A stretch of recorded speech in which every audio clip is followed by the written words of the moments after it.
Hello and welcome to Mr. Randy's Wine and Spirits. I am Mr. Randy, and today we're going to be doing a full review episode. If you're new to the channel, hello, welcome, come on in. All my returning viewers, you know I'm a little too dry, so this one might be a little dry as well. So let's go ahead and get on with it, shall we? The quicker we get into it, the more loose we're going to get for the next video, right? So this is the Campo Azul Tequila Gran Classico Reposado, coming in at 40% alcohol by volume. Give you a quick look at the backside. We know you like looking at the backside. Imported into California. Don't even bother with the government warning down there. They don't need. I don't know why they're a part of this. I don't know why they're a part of this. Let's get a pour on, shall we? Yeah, that's maybe. Oh, we'll do it. We'll do it anyways. It's just a little. It's okay. It's okay. So, Campo Azul Gran Classico. We're going to do this one first. Then we're going to swing back around and we're going to do the Selecto Anejo. Point of interest, I didn't mean to get the Anejo, the original, first time. I meant to get the Reposado, but for some reason or another, the Anejo was cheaper, I guess. Whatever.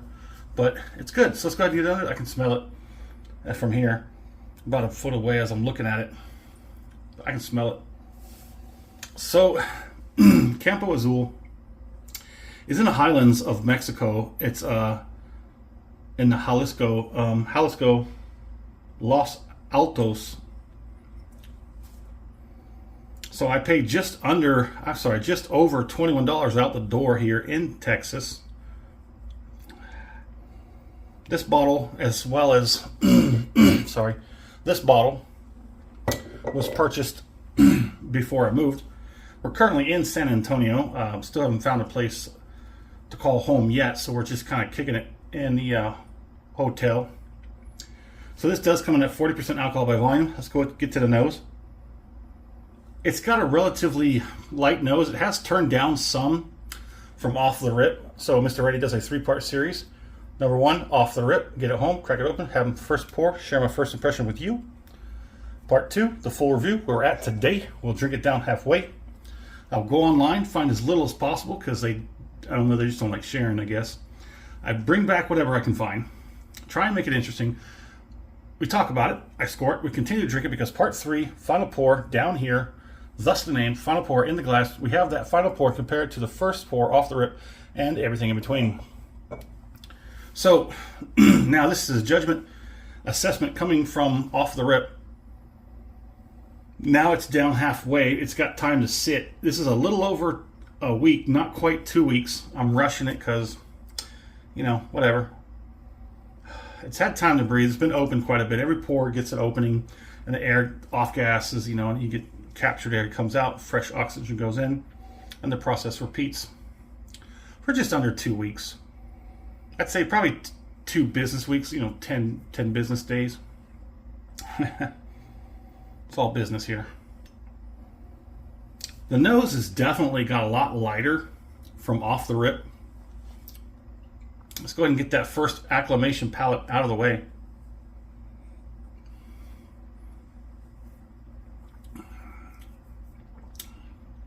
That is not bad for, like, I was going to say not bad for a $20 bottle.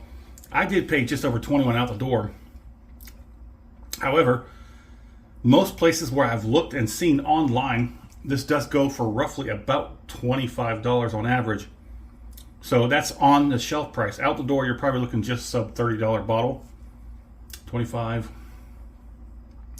Probably like 27, a little over $27 out the door for this. That's without any kind of rewards programs, VIP status, coupons, sale, anything like that. On average, in my area, let me know if you see it in your area. What does it run in your area? Working that acclimation palate out of the way so we can clear it out. Just sort of get used to it, so we can come in with the real McCoy, true and genuine. Let's go ahead and get that second one on there. Let's talk about it.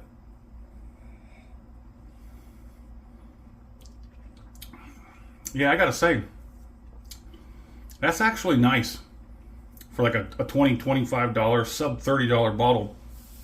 Now, I know most people, like I said, I have certain rewards memberships and I get things on sale, so sometimes I pay quite a bit less than the average person.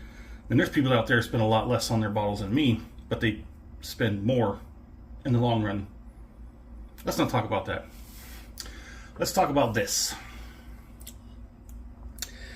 I do not have crap. I don't have my handy dandy Mr.Randy whiskey color scale.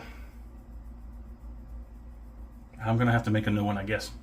But that is like a pale gold, not a pale straw. That is a pale gold.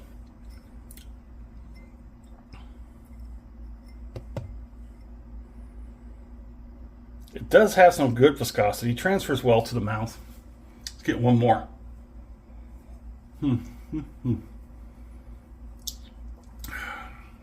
Man, the world's going crazy, isn't it? So, this is beginning of February as I make this video. I'm sorry, beginning of March. Beginning of March. I have videos scheduled to come out, and by the time you get this, okay. It's scheduled. I have videos scheduled throughout the entire month of March already. I have nearly a dozen videos that have not been edited. We are still a little behind. I still have a lot of stock, a lot of old videos that have been recorded, not raw edited, not edited for platforms, just recorded and sitting there. Almost a dozen right now. And that's currently March 1st. So April, I have videos scheduled to the 2nd and 3rd of April. That's how far out this is going to go. By the time you watching this video, it's probably going to be March, April, May, in middle to late May. Jeez, I'm sorry about that. I really need to get caught up. I can't help it. I can't help it.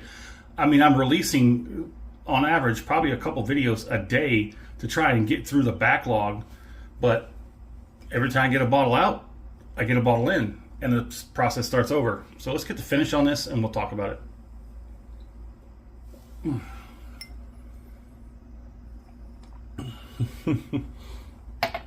I have got a pretty hilarious video. It's a candid thing, no setup, no lights or anything. Actually, pitch dark, middle of the night, me and my cat.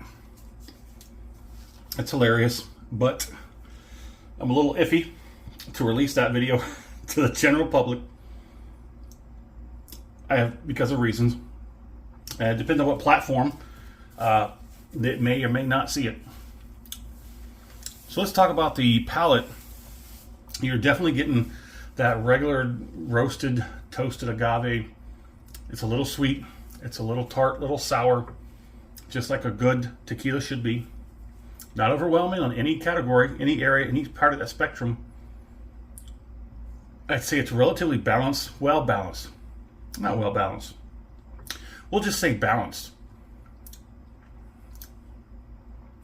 I think the sweetness probably is a lesser side, where you have that sort of tartness, that sour tartness, a little bit more. The cheeks and the gums are basically what the effect is. You got some little bit of heat in the back. Heat in the back is probably a solid 1. Cheeks and gums are a little under a 2. It's probably less than a half at this point, really. It's got a pretty easy finish with a pretty easy palate and a pretty easy nose. So I'm going to call it a through and through. That way the nose, the palate, and the finish are all relatively right down the line. Not too many deviations go out. It doesn't slide either way, so they're all pretty much right down the middle. I'm going to say, yeah. So let's give it a score, shall we? While I chew on that, if you like the video, go ahead and hit the like button, hit the heart button, whatever the platform is requiring to know that you like these videos. Or you can bypass that whole BS and just go right to the subscribe and the follow. That way, as soon as these videos get released, they come right to you. This is a solid tequila, and for a relatively low price point. Now, like I said, the price point is going to vary from me to you, but everywhere I've seen, it's roughly about $20, $25 on the shelf. and never seen it any more than 30. So it's probably about a $30 bottle of tequila for most people. I'm gonna give this a strong 3. What the heck? No, you can't have none. Go away. Mine. Spit it up, you wee bastard. What show is that from? You know what show that's from. I'm gonna give it, what did I say? Strong 3 out of 5? Does that sound okay? Yeah, strong 3 out of 5. Where can it improve on? Improvement can be made. Maybe if I can't tell you how long it sat in the barrels because I couldn't find anything. I found literally next to nothing besides what is on the bottle and maybe just a little bit more. That's it. I'm gonna give it a strong 3 out of 5. It's a pretty solid tequila for the price point and the price range. Okay, scored it. Strong 3 out of 5. My fair price, I'm gonna leave it alone. I think it's pretty good right where it's at. I wish, no, mine. You can't have any. I need every drop. Where was I? Fair price, right. Okay, so this would be an amazing $20 bottle of tequila. If you could get this for $20 out the door, buy it. If you can get this for $25 out the door, seriously consider buying it. For $30 out the door, you could spend a little more. And you could get the Reposado or the Añejo Selecto. But for a very low price point, that's very much a good bottle. Would I buy it again? Unfortunately not, because like I said, I have experienced better. I just showed you. I've experienced better, and I don't like going backwards. At least not for a second time. Anyways, sometimes I will try an Añejo, and then I'll be like, let me try the Reposado. That's why I'll go backwards. But if I've tried both, I won't go back to the bottom one. Well, there it is. Would I buy it again? No. There's always more out there to buy. So there it is. Do me a favor in the comment section. Tell me where you're at. What are you drinking? What's the world of libations like in your area? And as always, thanks for stopping by here at Mr. Randy's Wine and Spirits. I'm going to call it a pretty decent one.